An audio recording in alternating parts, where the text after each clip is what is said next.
Hello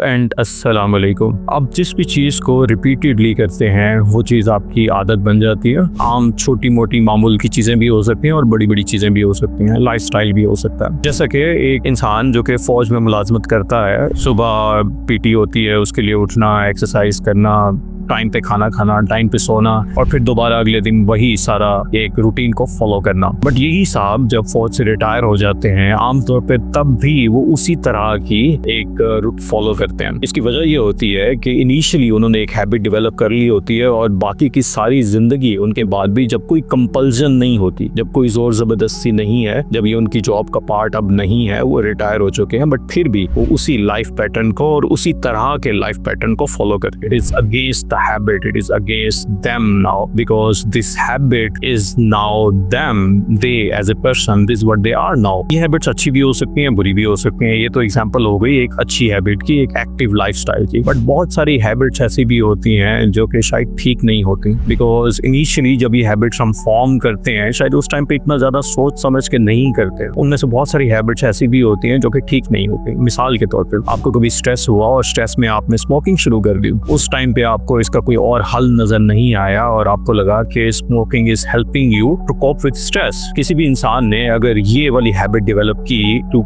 cope with stress कि उसने smoking करनी है, तो एक टाइम के बाद आके उसको कहीं ना कहीं ये एहसास जरूर होगा कि शायद ये हैबिट ठीक नहीं है। सो जब ये इंसान को रियलाइज हुआ कि स्मोकिंग जो है वो कोई एक अच्छी हैबिट नहीं है, तब तक वो हैबिट इतनी स्ट्रॉन्ग हो चुकी है कि अब उससे निकलना बड़ा मुश्किल है। बहुत सारे लोग स्ट्रेस कोपिंग में इस तरह की इससे मिलती जुलती स्ट्रेटेजीज यूज करते हैं, जस्ट लाइक बहुत ज्यादा सोना या बिल्कुल ना सोना, जस्ट लाइक बहुत ज्यादा खाना या बिल्कुल ना खाना, जस्ट लाइक अपना टाइम किसी ऐसी एक्टिविटी में गुजारना जो कि शायद यूजफुल नहीं है, शायद प्रोडक्टिव नहीं है, और भी बहुत सारी ऐसी चीजें जिनका यहाँ पे जिक्र करना मुनासिब नहीं होगा। लोग ऑप्ट करते हैं एज ए कोपिंग मैकेनिज्म, और ये कोपिंग मैकेनिज्म एक हैबिचुअल फॉर्म अख्तियार कर लेते हैं जो कि बाज़ औक़ात इंसान के कंट्रोल से बाहर हो जाता है। बहुत जरूरी है आप अपने आप से पूछें कि क्या ये हैबिट्स आपने अपने लिए खुद चूज की हैं या ये एक ऑटोमेटिक मोड पे आपको चला रही हैं और आपको डोमिनेट कर रही हैं। बिकॉज अपने आप से पूछना बहुत ज़रूरी है। यहाँ पे ये जानना भी बहुत इंपॉर्टेंट है कि आखिर हमारा ब्रेन